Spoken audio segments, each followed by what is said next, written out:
Is love a god? A rather strange question for our modern scientific times, especially when talking to political scientists who try very, very hard to emulate what physicists managed to accomplish over the centuries. But there is another school of political thinking that takes these categories very seriously. The same categories that the ancient Greek philosophers based their whole theories on. What does the human soul desire most? Does the soul even exist? Can we include this in a modern scientific text? Most people would say no. But today, I'm joined with someone who, together with myself, might beg to differ. Alex Priou, professor assistant in the University of Colorado in the Department of Humanities for the College of Engineering. Quite a mouthful of title, but I think it's very relevant to today's conversation. And we're going to talk about many beautiful things, beauty being a primary concern for our show, and focusing on Plato's perhaps most celebrated work, the Symposium, or drinking party, as it's sometimes called in a more vulgar yet accurate tone. This is On Tyranny, the radio branch of Ancient Greece Revisited. We make short documentaries on ancient Greece, trying to tackle this amazing subject from very, very novel and quite dissident perspectives. You can find us on YouTube, Ancient Greece Revisited, where both this show and our more regular mini documentaries are to be found. There's no reason to delay this any further. Alex, welcome, and thank you very much for joining our show. Thank you, Michael, for having me and for that very very provocative introduction. Yes, and we've been trying to set up this up for quite some time, and I'm very happy that we finally did it. Um, what was your journey into philosophy as a man coming out of school, perhaps? Yeah, I was. The symposium actually plays a pretty central role in this. I was originally a physiology and neurobiology major. I wanted to be a doctor, and I found myself just disenchanted. I thought the profession would be noble, but also profitable, and then I found myself disenchanted with the sort of learning that's involved. It felt sort of dehumanizing, memorizing little crevices and bones and things like that. And so I found myself just drifting towards political science as a discipline. I was always interested in politics, and then when I took a political theory class, I was on modern political theory. We read Machiavelli, and the professor brought up the interpretation of Strauss. I found that interesting, and I went and got thoughts on Machiavelli from the library. I was intrigued, and I ended up finding my way to the Symposium course by Strauss that was published in 2001, which was right when I began college. And I read it, and I found it absolutely engaging.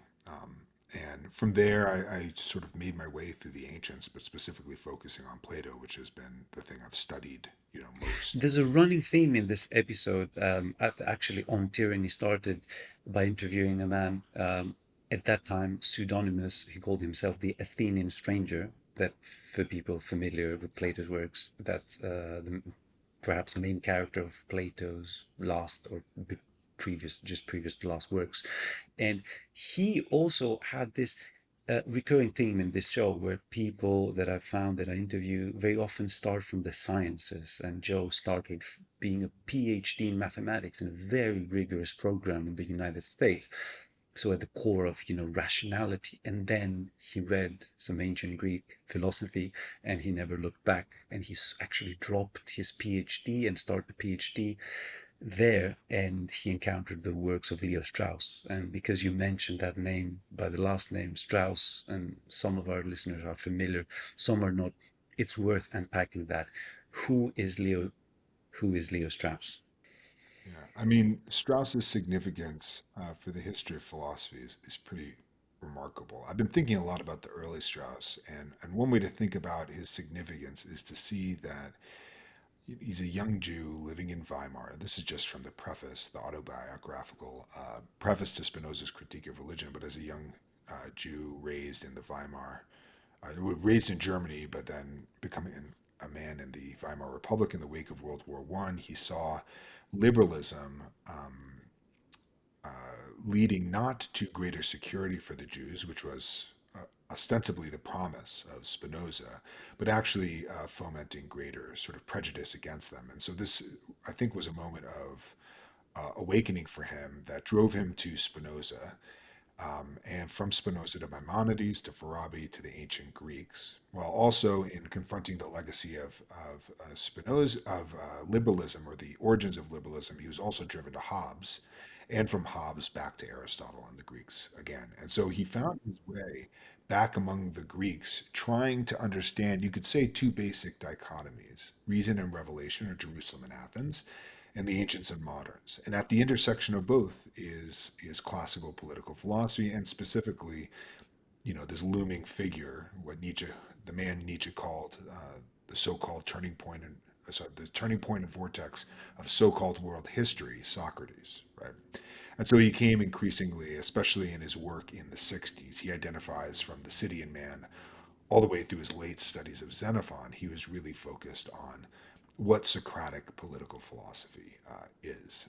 And so the significance of him, I think, is because nobody questioned from both perspectives, as a believer, or as somebody raised among believers, and as a somebody committed to the history of philosophy, or sort of thinking through the history of philosophy. Nobody, I think, worked their way back to the ancients in such a clear way. And so his significance, I think, as a sort of clear thinker on these questions, makes him attentive to the world historical import of Socrates, while also the sort of singular possibility, or the sempiternal possibility that Socrates stood for. And so there's just the clarity with which he worked his way back through the history of philosophy and recovered the sort of original, non-caricatured understanding of ancient political philosophy, caricatured as it was, I should say, by moderns, but also adapted as it was by medieval thought, or appropriated to or assimilated to fit with a revealed religion in figures like Mm. Averroes or something. He recovered the sort of original meaning. And again, I'll draw our attention to the Symposium here, because the Symposium, in asking the question, what is a god? And what is this god Eros, through the version of this god Eros, I think directly takes us to the heart, I think more directly to the heart of Jerusalem and Athens, right? What is, Jerusalem and Athens yeah. being the two cities that symbolize two entire cultures, the Greek and the Jewish, on top of which the whole of the West has been built, essentially. And even more fundamentally than the culture's two basic claims as to how to arrive at wisdom. Strauss compares, right, the claim of Jerusalem is that wisdom begins in fear of the Lord, whereas the Greeks maintain that wisdom begins in wonder, right, Mm. curiosity. About What is about the being, about existence itself, right? Yeah, and even on a more practical level, the dissonance in claims about the good life, right? One person says this is the path to happiness, another says another, and you might wonder at the fact that two people can say such contrary things about what they claim to be the same thing, happiness or the good life. And Mm. so that wonder that emerges from there, and the desire to resolve that through one's own capabilities, right? And that wonder might extend to the claim that the good life comes through obedience versus wonder, right? So even going to this level, one way to think about how the Greeks approached that question, or at least Plato did, is to ask the question of what is the status of Eros, right? Both as a god, but also as a human passion, which seems to cut to the core, or the deepest stratum of human longing, a desire for completeness, for wholeness, Eros. for E- for final satisfaction. Eros, as the Greek word, one of the many.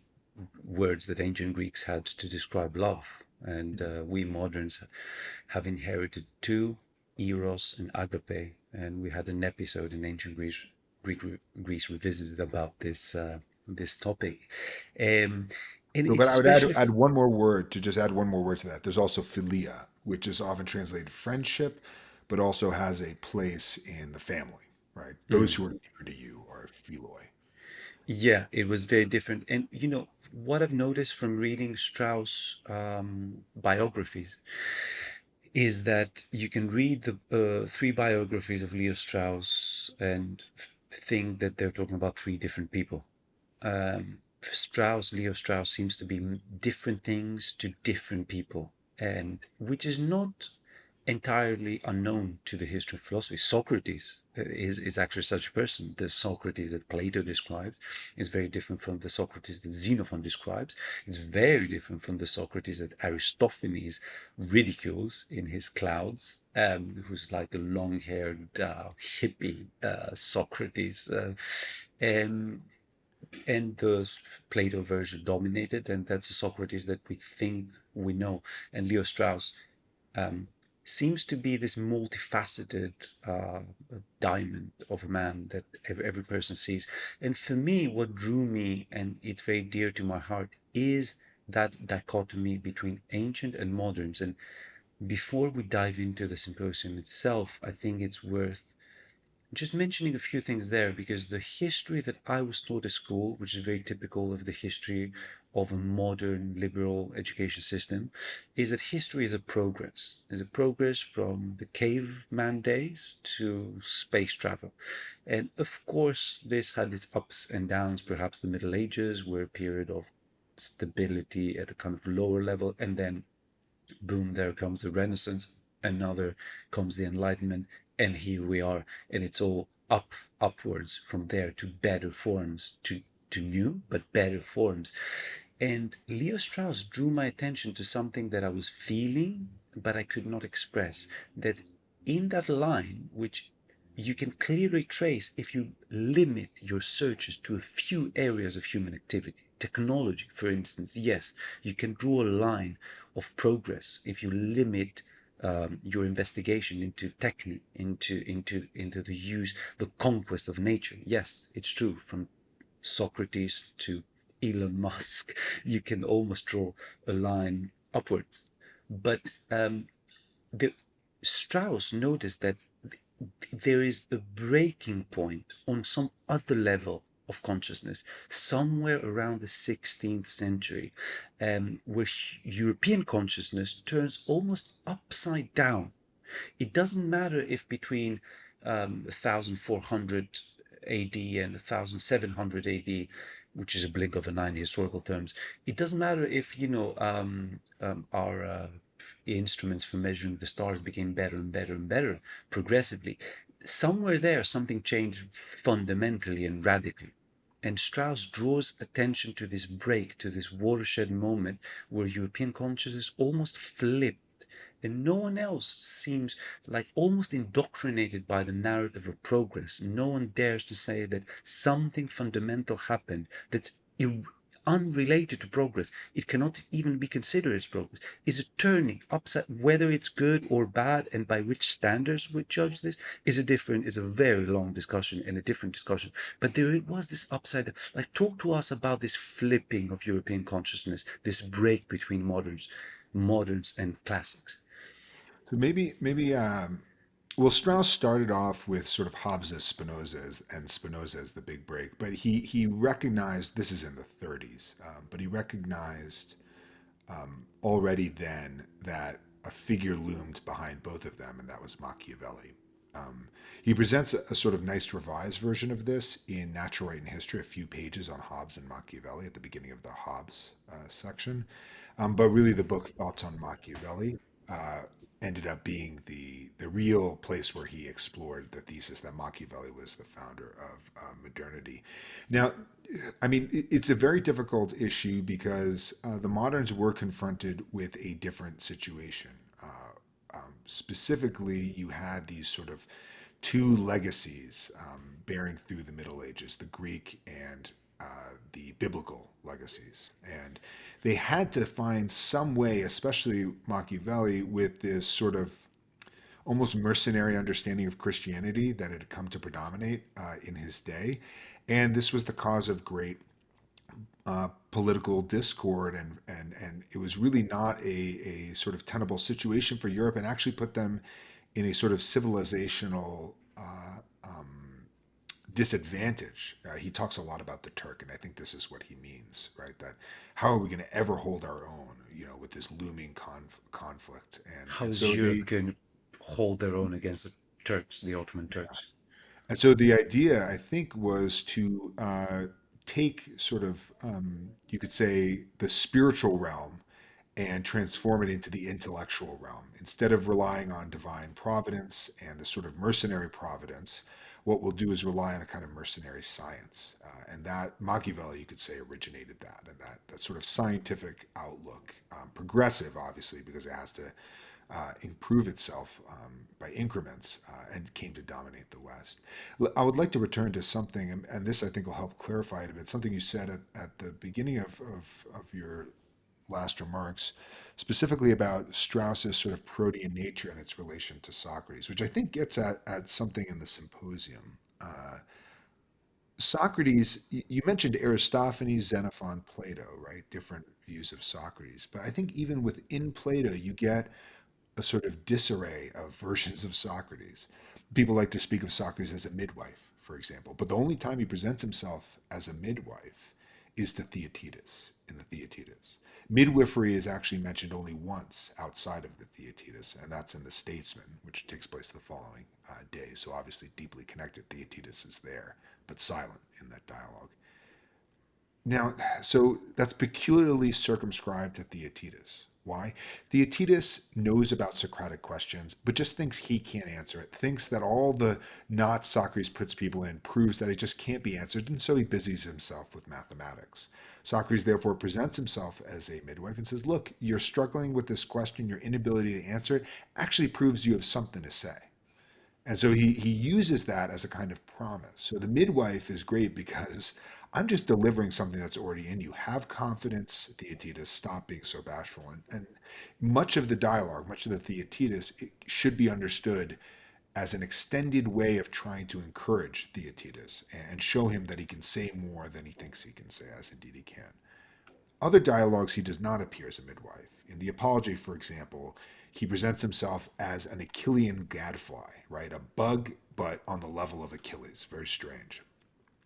That explains his sort of gnat-like sort of get out of here, shoo shoo, but also his attempt to restate his virtues in terms the city will understand as a kind of Achilles.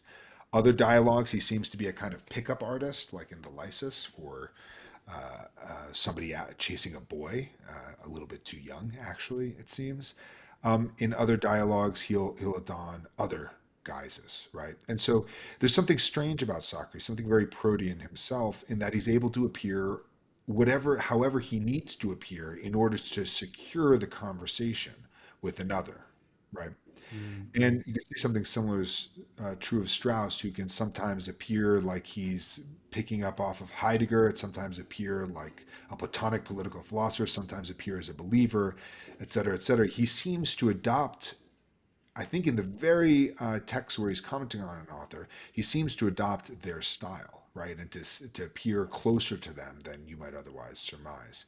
And this, I think, is a nice alternative to the progressive modern understanding of philosophy or science, right? Mm-hmm. Philosophy is not simply the attempt to ever improve on previous findings. Obviously, that's part of it. You want to try to think as deeply as the great thinkers of the past, and if you are a great thinker yourself, perhaps you'll think even deeper. But on a basic level, especially when it comes to the public presentation, philosophy must be understood as trying to provoke this erotic longing. And that's the poetic side, you could say, of philosophy, crafting a theory or crafting a sort of even a public disposition, as Socrates did, that leads others to find something attractive or alluring in the thinking that's going on. Without that aspect, which is always trying to not to improve per se, but always trying to recover and provoke the philosophic life anew, recognizing that it requires constant restoration in new generations from nothing to its full form. mm. That is, in a way, the proper task of philosophy as a public activity. And that's a perfect segue to the dialogue itself, because being such a great dialogue, many people, again, this protein quality, when it comes to the symposium, they remember, I noticed, different bits. And usually the last thing they remember is the fact that the symposium almost begins and ends Socrates debating a strange topic, whether comedy and tragedy are the same genres or different, which you can take it very superficially or very, very deeply. Um, why do you think the symposium is almost bracketed with this seemingly irrelevant question between the relationship between tragedy and comedy? Why? So one thing Strauss notes about the symposium, I'm going to work my way there, but one thing Strauss notes about the symposium is the only dialogue named after the occasion, and it means literally the drinking together, right? The drinking party, right? Though very little drinking or less drinking than you'd imagine is going on that day. But the occasion to which it points is a kind of intrigue about this party that pervades the opening conversation. There's quite a lot of gossip around this party. And Strauss says this is because Agathon won the prize for the tragedy the day before, and this situates the dialogue in 416 on the eve of the Sicilian expedition, the expedition that would eventually lead to a sort of calamitous defeat, to the defection of Alcibiades, and ultimately to it looks like the biggest sort of fall in Athenian power. It really spells the beginning, if not most of the end of Athens' sort of It's like imperial power. philosophizing on September 10, 2001. Yes, and more specifically, on the eve of the Sicilian expedition, as Thucydides tells us, somebody went around and mutilated these hermae, these little statues that have phalluses in the front, and somebody came around and just sort of kicked them all off, it seems. In addition, there was said to be a party at which people mocked the sacred mysteries. And so now we see the connection, right? There was a party, and it was a party at Agathon's house. Socrates was there, Alcibiades was there, but Alcibiades was specifically accused of these crimes of impiety, recalled. Um, so there's a whole lot of intrigue about what happened at this party. There's a lot of gossip. It seems like Alcibiades is back. Strauss shows this, I think, pretty definitively. Alcibiades has come back. Agathon is no longer in town. There's a lot of gossip about what happened at this party. A lot of people are starting to ask, and there's a sort of anonymous comrade at the beginning who says, "Hey, can you tell us about this, Apollodorus?" And Apollodorus, who loves Socrates so much, he's going to be a blabbermouth and just talk to anybody. We don't even know who these people are. And we hear of Socrates' arrogance, his hubris, right? His hubris seems to be in saying Eros is not a god. Uh, Alcibiades says Socrates' hubris is in not giving in to his beauty, the beauty of his form. But the biggest secret, you could say, and the one that we don't hear, is the ending argument, right? So this is the connection, I think, from the beginning to the end. We don't hear why it is, and the specific point, I think, is that the tragedian and comic poet who write by art, by techne, right, by skill, and we could say by a kind of productive knowledge, the ones who write by knowledge, in fact, have the same art. What is that knowledge? Why is that the case? Who would be an example? Uh, doesn't seem like Aristophanes or Agathon would, because they're sort of falling asleep. We don't know. I believe that Plato holds the key to this, and that Plato would Mm, be the sort of person who can write these sort of tragicomic dialogues. But Plato, unlike the other lovers of Socrates, Alcibiades, Aristodemus, Apollodorus, does not divulge the secret. You have to figure it out for himself. And mm, so mm, I mm, think the gossip, Plato is not going to let his love of Socrates turn him into a blabbermouth, which is what mm, often lovers do, is they can't shut up about their mm. beloveds. That's, I think, the connection between the beginning and the end. Okay. And the topic of conversation, or so we're told in the symposium, is eros, usually translated as love, um, passionate love, that leads to or wants to be led to a physical consummation. And the topic is Eros, and in a very typical dialogue setting, we have Socrates and we have people who speak with Socrates. Like, number one, just for the record, the story that is often told is that Socrates speaks to these kind of lesser minds that he can dismiss with a couple of taglines. He's like a god among insects, so to speak. What we forget is that even if Socrates and Plato and Aristotle did not exist in history, ancient Greece would still be remembered as the birthplace of philosophy just for the people that Socrates spoke to and argued against, and some might say won these arguments. People like Protagoras, who's not in the Symposium himself, um, and he's largely forgotten as literally a footnote to Plato. A philosopher, first class philosopher, on a worldwide scale. He would make our modern philosophers shonder. And these are the people that are like the second place in the pedestal after Socrates, just to put the setting. And what I find very interesting in these dialogues is that you, the reader, the listener, are going to find yourselves in one of these almost secondary characters. So the topic can be eros, like in the Symposium, can be justice, like in the Republic, can be philia, friendship, badly translated, as in the Lysis, can be anything, really. You get the sense that these people could delve into the depths of existence by philosophizing over a cup of coffee. Um, but and it always starts with a question. What is blank? What is eros? What is justice? What is friendship? What is? And we all already we come into these dialogues with an opinion already formed in our minds, because we're not 3 months old. We're 18 years old or 40 years old when we first read this. Not we have an opinion already formed, and we wait and see what the great Socrates is going to say. But before he says that, we have to hear, we have to bear and listen to all these other people speaking their minds. And invariably, you'll say, that's it. You nailed it, whoever, Aristodemus, or you nailed it before Socrates kind of undoes this definition with his own, and you go, my God, I never thought about this. And Right. in the Symposium, the topic is eros. What is erotic love? What is erotic desire? One of the speakers of the Symposium stands up and says, I'm going to tell you. Okay. And his name is Ereximachos, and he's a doctor. He's like a scientist. And astonishingly, he speaks like a modern scientist. You can pull one of the new atheists, perhaps. Well, you mentioned, Alex, that you studied neuroscience. You can pull a neuroscientist from their desk and say, what is eros? Mark or John or whoever, doctor.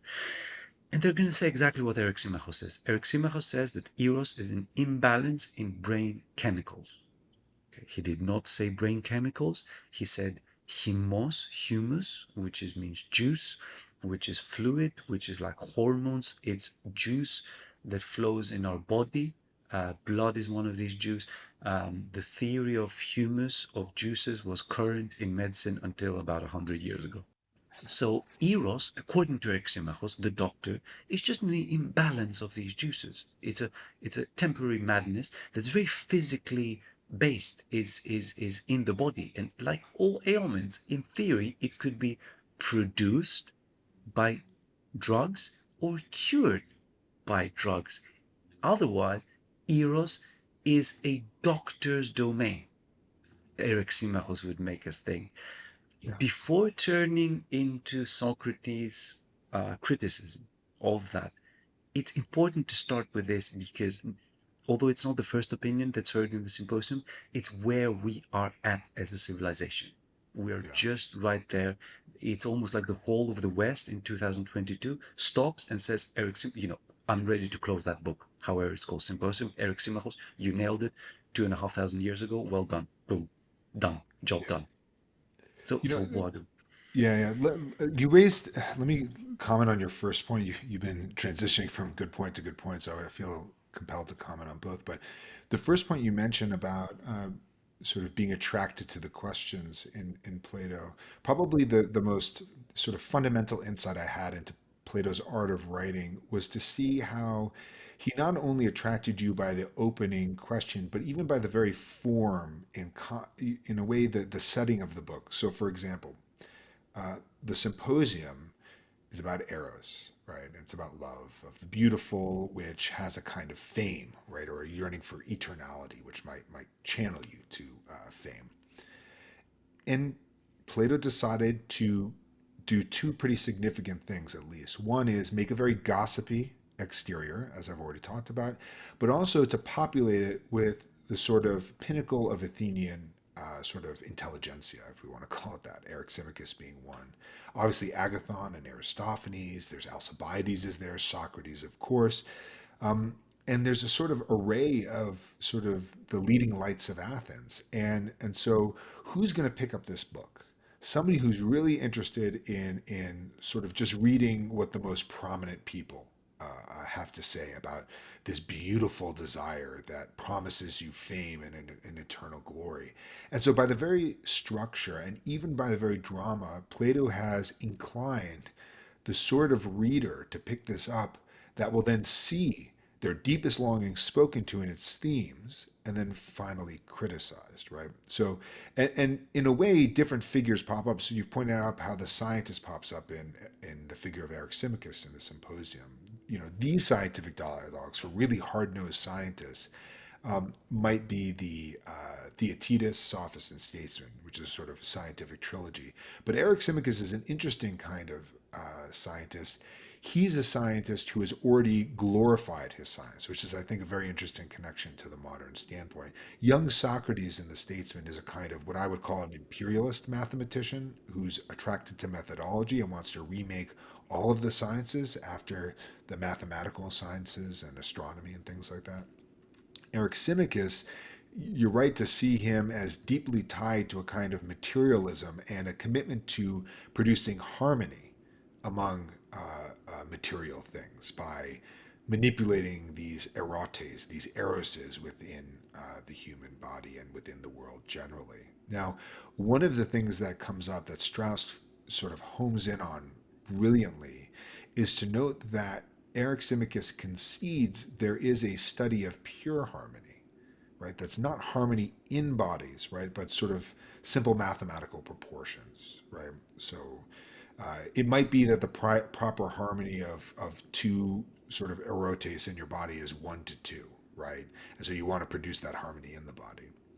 But that's dependent on a prior study, a pure harmony of the relationship between oneness as such to two-ness as such.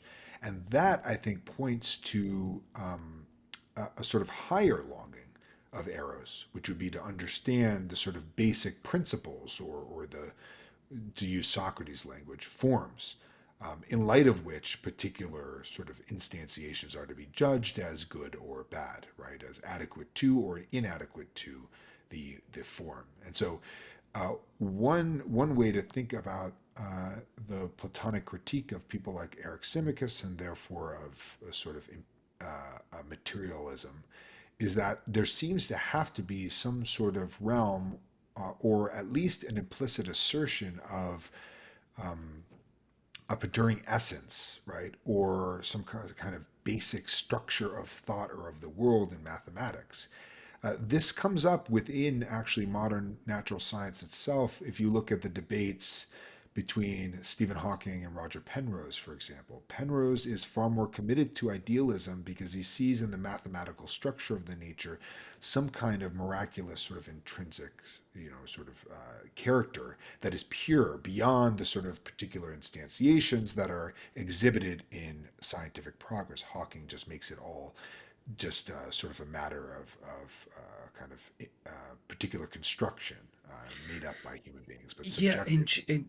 and just to translate that a little bit for our audience, Plato has been often been caricatured as this person who said a few interesting things, but believed in this weird notion of forms, that there is this other realm, this other universe that where forms ranging from the form of a triangle, ranging to the form of the human body, or to even more abstract forms like the forms of justice, the form of the good, that these things actually exist in some other realm. And Plato has been almost caricatured but reading Plato's text, that it's not very clear that that's exactly what he said.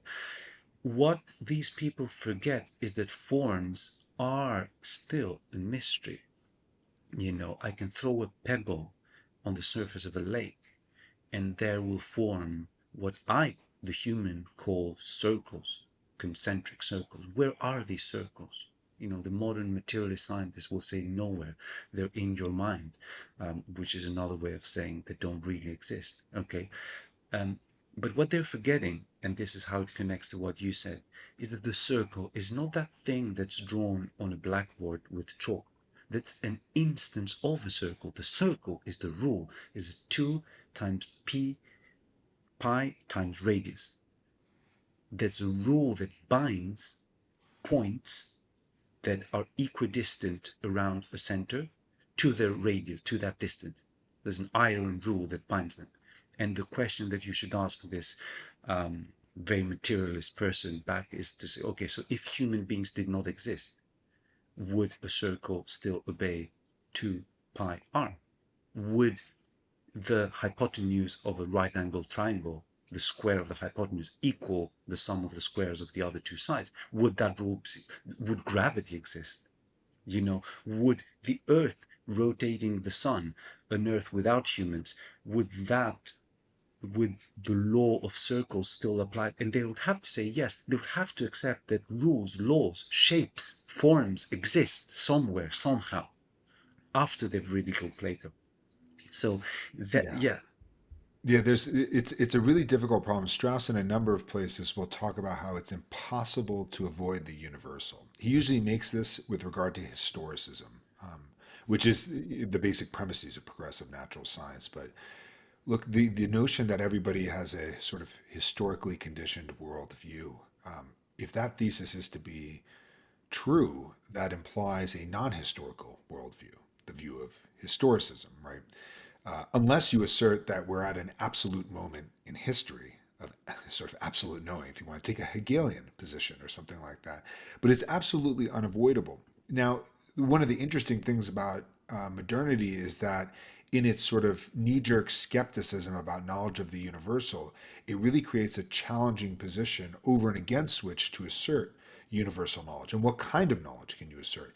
We know at a minimum, to use your circles example, that you cannot decide that those things coming outward are not circles. You can't say, well, they're squares, right? With, a rectilinear form with, you can't do that, right? You have to understand them as circles. And so there's a kind of necessity exhibited there, at least in the relationship of consciousness to the sense data that you're provided with. And you have, now it might be that on the, if you push this far enough, you'll run to a kind of multiverse view, right? And a sort of open energy field view like you have in modern natural science. And this is a sort of extreme version of what happens when you push this sort of scientific historicism to the sort of to the nth degree. Yet still, there seems to be some sort of positing of a universal position, right, or a sort of highest position from which you can view things. And it's very hard to make, I think it would be impossible to make meaningful statements, even about consciousness, without asserting human access to truth. The Socratic position is to thematize that tendency, to posit sort of eternal forms, right, or simple truths that apply in all situations, right, is to take that tendency and make that the theme of one's studies, and to do that in the original form. One way to look at this is through the Meno. At one point in the Meno, Socrates is talking about color and shape, and he offers a sort of phenomenological definition, we could say. Shape is that which you cannot see without color, right? You always have to have some kind of color accompanying it, which strikes Meno as unsophisticated and therefore uninteresting and inadequate. And then he gives a very technical description, something like geometrical description. And Meno is overjoyed at this because it seems highfalutin as a result. I think the Socratic position would be to say that all these technical descriptions are greater refinements of more fundamental phenomenological descriptions. So, to take, for example, a word we have no hesitation in saying is scientific energy. It comes from Aristotle's term that he coined, energeia, which means literally a state of being in the deed or in the work that you're doing. And so it's meant to describe just being active in the way. And so you see this, the word energeia comes from the word en and ergon, right? In Greek, it becomes energy in modern usage, but in Latin it becomes activity. And we talk about people being active, and but we think of the word active as a just sort of everyday word, and the word energy is a very technical word, but they're deeply bound up with one another. And it goes back to what does it mean to be in a deed, right? Or what is the work of a thing, and specifically of a human being, and how do you do that well, which is the virtue or excellence of a thing. That's where Socrates decides to start.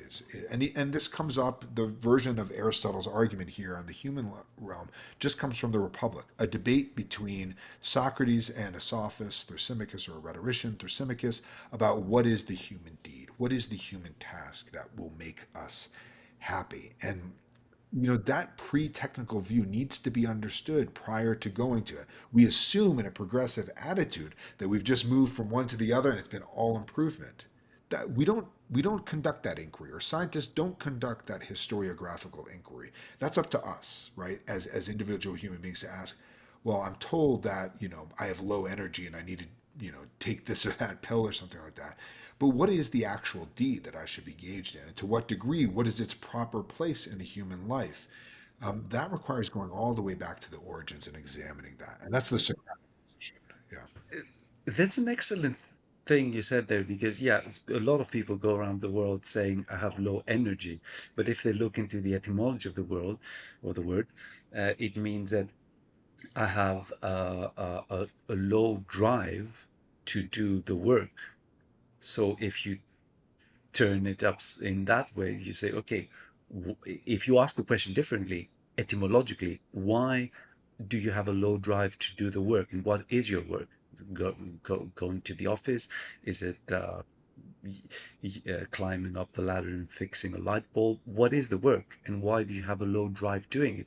You'll end up with very different answers than if you just say, I have low energy, which means you just need more coffee. So, Well, that's exactly it. I mean, if I had asked a doctor, "Hey, I'm taking all these as an undergraduate, I'm taking all these physiology courses. I just can't bring myself to really study and work on." It." He says, "Well, here's some, what's it called, the ADD medicine, yeah, the Ritalin. Here's some HD. Yeah. Ritalin or some Adderall or something. That'll help you focus." But a Socratic might say, why don't you care about the work that you've chosen for yourself to do? Why does it not strike you as good? Obviously, if you're doing it, you must believe it's good. Why do you believe it's good? And then I'd start analyzing all the presuppositions.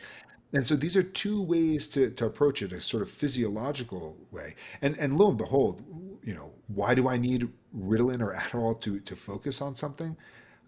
Because I need to get this job that's going to make me a productive member of society, that'll earn me a good income. And so it's completely bourgeois, modern sort of goals that are operative there. Whereas the real realization, for me at least, was to realize I'm not doing this because this isn't satisfying whatever makes me get up and devote myself to work. And, within a year or so, I could spend, 12, 15 hours a day studying the history of political philosophy, because without Ritalin or Adderall or anything like that, I never went through this, but Mm. I could easily have done this because, well, look, this is what I find intrinsically rewarding. And just to stay a little bit more on that place, you spoke about another dialogue called the Meno, where against this concept of almost modern and ancient science comes up, although the whole dialogue is ancient itself. Socrates is talking with someone, he's trying to explain forms. He says that forms compact with the sensation of color, that's too vulgar for the other person. And then Socrates gives almost a mathematical explanation of shape. That has happened in the history of philosophy. Essentially, what happened at the dawn of modernity with the works of someone like Descartes is the turning of geometry into analytical geometry, algebra, so that something that was proven like a theorem of Euclid that could be proven by drawing shapes on a piece of paper and showing you how the square of the hypotenuse is equal to the square of the other two sides in a right angle triangle by literally drawing squares, and going, there, count, it's equal. That was enough. And then that was turned into algebra, numbers, abstract. Um, and that was shown or considered to be more satisfying to the scientific mind, this total abstraction away from sensations that we find even in this Meno dialogue, right?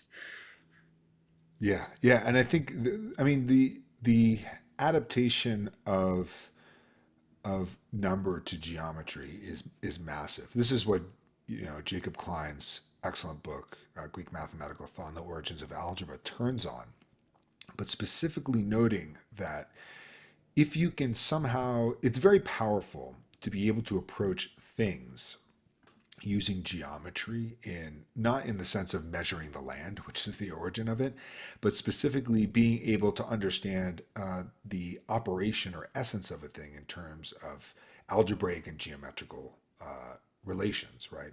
The difference between counting things in terms of number, which is the original notion of number, and then approaching it through algebra, is that the unit ends up being accorded a lower status.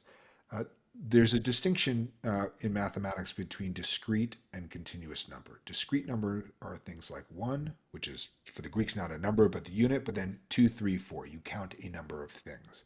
And that presupposes there is a thing of a certain kind or form. So I see on the bed over there a pillow. I count the pillows. There's 5 pillows because my wife is fond of pillows. And I have now a sort of number that I've counted. Now, if I deny that and I say, no, everything is continuous, which is what we think of as everything after the period, right, in numbers, right, which is an algebraic already formulation, all of a sudden the unity of the thing matters less and less and less, right? So, Michael, if you and I are brothers and we inherit, our parents pass away and we inherit a cow, that's all they've left us. And we decide, how are we going to split this cow? The algebraic solution is to say, well, you each get half a cow. We cut the cow in half, right? Now, a cow that's been cut in half can't do things that a cow that's whole can. It can't give milk. It can't give us further cows. It can't be my friend. If you're my buddy Greg McBrayer, you might do other things with a cow that I won't mention here. But you lose the unity of things. The algebraic solution turns out to be no solution at all for many of the things that one might want to use a cow for, and so there's a sort of problem here that comes. So the sort of Socratic solution might be for us to split the time with the cow, right? You get it 3 days a week. I get it 3 days a week. The cow rests 1 day a week, and that would be respecting the integrity of the thing, or the unity of the thing, the form, and the fact that the whole, I think, as a matter of fact, can do things that the part cannot. Now, the tendency of modern science is to break things down to its basic constituents and then put it back together. The most beautiful way this shows up is in part 5 of Descartes' Discourse on the Method, where after giving a sort of truncated account of the origins of the universe, he focuses at length on the heart, and he instructs his reader, and I'm quoting here, to take the pains to have an animal cut up in front of him so he can observe the operation of the heart. You have to destroy the thing to understand it before you can put it back together. And so, behind every advancement in modern natural science are the death of countless anonymous mice and rats, and even of people who have died on sort of later stages of experimentation. The cruelty involved here, the violation of the unity of the thing, is something we have to ignore constantly and restrain to labs, out of sight and out of mind, so that we can preserve our lives. But there's a sort of mentality that comes with that.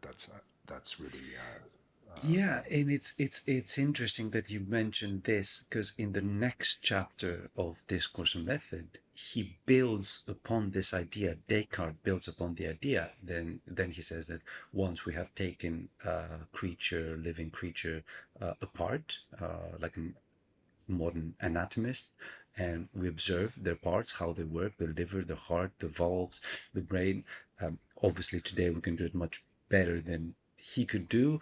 We can drill down to the neuron, we take away the brain, we analyze it, we model it in computers, and then we put it together, quote unquote, because you can't really do that with a living person. But lo and behold, in the next chapter, Descartes says we can do that with a robot.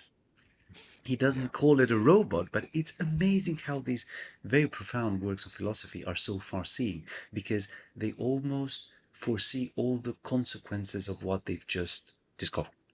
So Yeah. Descartes discovers the scientific method, which understands things by breaking them apart, observing, understanding the parts, and then assuming that once you put them back together, they're going to form a whole, which is assuming that once you put the two parts of a cow, yeah. And then he says, apologies, but then he says, and then we can build humanoid robots. And today we live in an age of transhumanism where people have taken this to almost an implementation level. So please. Yeah, I think this really started in a very obvious way with like plastic surgery. I wrote a short piece on this, but Descartes envisions the world as one made of wax, right? And that means, and he's using this as a way to sort of show that there's sort of a sort of mere extension that's in things beneath all the sensible qualities. But more fundamentally, this drives to the heart of the Cartesian view of human power, right? Imagine if we could do with our bodies and all bodies what we're easily able to do with wax, right? What if we could manipulate their extension in the same way that we manipulate the sort of form of wax? What if, just as we can make a wax museum of celebrities, I could make myself look different, right? And then finally, I'll be happy, right? And that's the crucial thing. There's so many celebrities that have gone through these plastic surgeries that end up horrific. It doesn't work, or it doesn't give them the results they want. And you look at them and you say, you probably would be just happier looking old, rather than Mm. looking sort of monstrous. And this is, I think, to connect this back to the symposium and sort of the Socratic position generally, whatever it is you want to do, however you might be able to manipulate your body, will it actually make you happy, right? Even if you were to make yourself beautiful, not forget the monstrous quality, right? Even if the science was perfected and you could make yourself exactly what you wanted to be, even if the science gets good, because a lot of the arguments against these sorts of procedures are made in the name of, well, they have negative consequences on the level of physiology, right? The practical arguments. Yeah, practical argument, but I think you could give a more teleological or fundamental motivational argument to say, okay, you think you'll look beautiful. Will that actually make you happy? There's a lot of people who are beautiful by nature, right? Just by virtue of their birth, who are not happy, even though they want to remain and be beautiful. That requires, and this is in a way borrowing a line from the Theaetetus, but this requires going to your intentionality and asking yourself, again, in the Socratic disposition, what is the good life? Even if I got this stuff, all these trappings, if I could change my body or upload my consciousness and live in a world that's exactly as I wanted it, would I be actually happy? And there's no guarantee, right? It doesn't matter the level of sophistication of the science, Mm. because at bottom there might be, and this is, I think, the Socratic position, there might be a fundamental elusiveness about the good life or about happiness, about specifically what actions and what sort of behaviors will make you happy. There's a kind of open-endedness about these inquiries that makes sort of fixing on one of them and bringing it into being in your life, the idea that that's going to make you happy, I think, is an inadequate understanding of human happiness. And you can see, therefore, that this tendency in modernity towards the natural sciences and the manipulation of our bodies and the bodies around us puts us in a position of asking only, how do I get the sort of material circumstances that I want, um, rather than asking, why am I committed to controlling my material circumstances and whether that control, even if optimized, will actually make me happy? That question is not posed, right? Yeah, and I think it's a good connection to the symposium, because Eric Simachus essentially presents a medical view of love, of eros, And there it's implied exactly what it's implied in Descartes, that if only we find that happiness pill that will bring our juices, our brain juices to balance, then that's it. We're done, and we won't even need to philosophize. But you're saying that uh, even if that happens, we just don't know enough of being to even begin to guarantee that, right? Yeah, I think yeah, this is all an issue. I mean, one way to think to go back to something you said earlier, which is the Meno's an ancient text, yet it's got this modern thought in it. One of the things Strauss sought to do in his early works and maintained throughout his life was to reopen, what was known as la querelle des anciens et des modernes, right? The quarrel between ancients and moderns. And one of the ways we can do that, I think the only way we can do that, because the moderns sort of mocked and criticized a caricature of ancient thought, is to go back to the ancients and look for modern vestiges, right, of this. Mm, They're great examples of Aristotle and the Politics making rejoinders against progressive science and social science, against liberalism or sort of contract theory, and against sort of the tendency to mathematize the science. You see this in Plato, really, I think, powerfully, and Anaximandros is a good example of this as well. But so one way to think, so Anaximandros comes in, right, offers this view. And after Anaximandros, there's two speakers before him, but I think for the purposes of our conversation, we can move past that. After Anaximandros, we get three speakers who you could say offer a deeper account of our yearning for harmony or completeness. One is Aristophanes, who views Eros specifically in terms of love of one's other half. And then you get Agathon, who views love in relation to the beautiful. And then you get Socrates, who takes love of one's own and love of the beautiful and subordinates it to love of the good, right? yeah. And so it's only in these latter three speeches that we're brought to face more directly the sort of aims of our lives, right? Specifically as regards this deepest longing, eros. What is eros's proper object? What is it? What is its end or goal? Its telos.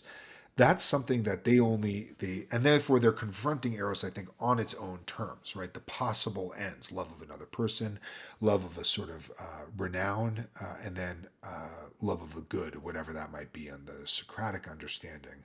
And we're brought into, you could say, the sort of classical three aims of ancient political And thought. I think that's a perfect place to stop, because I would love to make this part one of a two-part series, with your permission, because I understand our Sure. time is limited. And I think we've hit the nail on starting with this division of ancient and moderns, and you opened up the second part where we get deeper into this.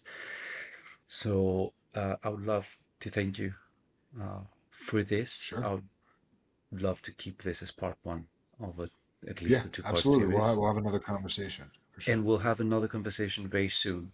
Yeah, absolutely. Alex, where can we find you? Um, you can Google me. I'm on Twitter at Alex Priou, Priou. Um, I post a lot of stuff there, a lot of my work, random thoughts about ancient thought and modern thought, and a lot of stuff about Strauss lately because I'm working on three things on Strauss, the Symposium piece being just one of them. And yeah, just find me and you'll see me linking to everything else there on Twitter. Okay. Also, I should plug my podcast that I do, the New Thinkery. You can find us on Absolutely. Twitter at the New Thinkery, but it's named after the old Thinkery, which is Aristophanes' Thinkery, where they gather for uh, Socrates gathers with his pupil to study various things. We're trying to revive the old Thinkery. Hmm. We try to be a little bit light and comic, but we study. We discuss the great books. Me and my friend Greg and my friend David Barr. Please go check us out. We did a whole series on the Symposium actually, but yeah. Great, great stuff. So thank you once again, and we'll Thank speak you for very having soon. me, Michael. Yeah, take Likewise. care. This was On Tyranny. Stay safe, but most importantly, stay free.